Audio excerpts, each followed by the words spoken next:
PDF files. The answer is out there. The Microsoft Fabric Certification Podcast with Kevin and Frank. Episode 8, The Pipeline Confession. I have a question. Your organization uses Microsoft Fabric deployment pipelines with stages, development, test, and production. You need to configure the production stage to connect to the production database. What should you do? Select only one answer. A. Create a deployment rule for production. B.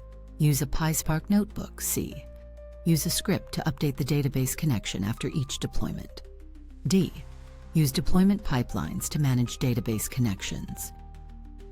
Hey Kevin, how you doing? Yeah, good, thanks Frank. What about yourself? Fantastic, thank you. So, the lady was calling again and has another question for us, right? And it's again about one of your very favorite topics, which is deployment pipelines. So, let's talk about this.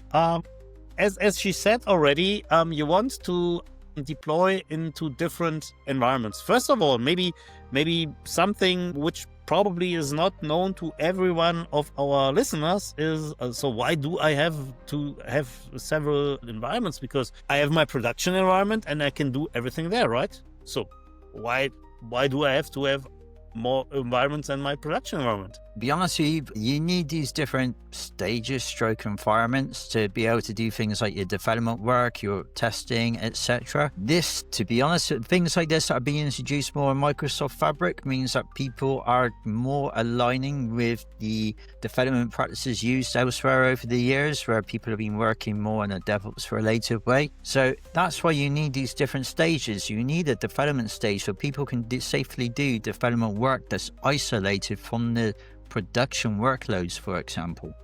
Okay, so it's not a good idea to just publish to production? Not according to me, no. Maybe to some other people, but as far as I'm concerned, yeah, you should be doing your development work in another isolated environment. I have exactly the same thoughts, because if you break something, you better break it in development or in test and not in production, because otherwise you might get some angry calls. What you can also do as well now, actually, and we'll probably have this question further down the line potentially, is branch out to a feature workspace. We're going off topic very much here because everybody, yet again, Frank's asked me a question which could well be part of an entire session. But yeah, I won't go too far into that. All I just say is yes. So basically, it's so that you work in isolation without breaking your production environment. That's the short answer. I think we should leave it at that. You get me talking about CI/CD, we will be here for a very, very long time. Let's just put it that way. I would not have a problem with this. But anyway, so yeah, well, but I would say exactly the same. Okay, we have to configure the production stage to connect to a production database, right? Okay. Yeah. So why shouldn't we just use the production database for all of the other stages? I could just use the production database for development, right? Again, we're back to the isolation topic again. So you should be just keeping your production database somewhere for the source for production use. And to be honest with you, if you're working with industry regulations, you might not even be allowed to work with the production database from your development stage. So you need a way to make sure you point to the different sources. And I will do my best here to try not to laugh, because I actually gave the answer away in the previous session that we recorded, because some people may be watching these videos in a different order. Yeah, well, and what maybe I can tell you another thing where you can also have a whole session on this, is that, as you said, that there are regulations, and even if there are no regulations, you might not want a developer to see all of the data. For example, probably you have some data in your database which is credit card numbers or something like this, right?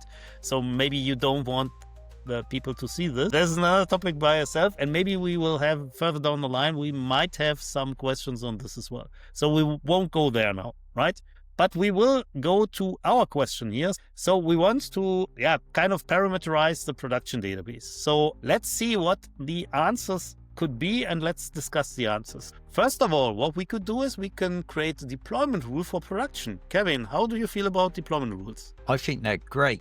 And to be honest with you, this actually meets the requirement. And again, try my best not to laugh here. I gave the answer away in the previous recording. Okay. So deployment rules will allow you to change a database source as you go from one stage to another. Of course, I've given away what the answer is here, but we'll still cover the other 3 potential answers. Exactly. Do you want me to go through them all, or do you want to go through them? Yeah, sure. Let's go, because even if the answer is wrong, maybe by discussing this answer, we can just learn something. Yeah, well, to be honest with you, I mean, considering answer B is, at this moment in time, this answer is correct because as a placeholder, I think we can safely skip this one. Yes. Answer C, use a script to update the database connection after each deployment. So, if you're working outside of Microsoft Fabric deployment pipelines, this is definitely an option for you. For example, if you're orchestrating with Azure pipelines or GitHub Actions. However, this says specifically in the context of working with Microsoft Fabric deployment pipelines, we must assume here that it means in the GUI, which means that deployment rules is your only option. Mm-hmm. And it says there, use deployment pipelines to manage database connections. So here's a kind of interesting point here. Not at this moment in time. You have variable libraries which will allow you to set variables and things like data pipelines, for example, between the different stages. This may expand to the relevant items over time, and you never know, maybe it will be used as an option in the future. But as it stands, this is not really an option for this particular question. Okay. So yeah, the answer is out there, and the answer is definitely to use a deployment rule. Okay, awesome. So this was a quick one. But what we will do anyway is we will put some links in the show notes so you can read all about deployment rules. So, and I think this is a very good tool to make your deployments much more flexible. Okay, this said, well, we're done for this episode. So, so maybe there is a deployment rule somewhere out there, right? We don't know, probably. And so until next episode, have a good time, and bye-bye. Thanks all. Bye.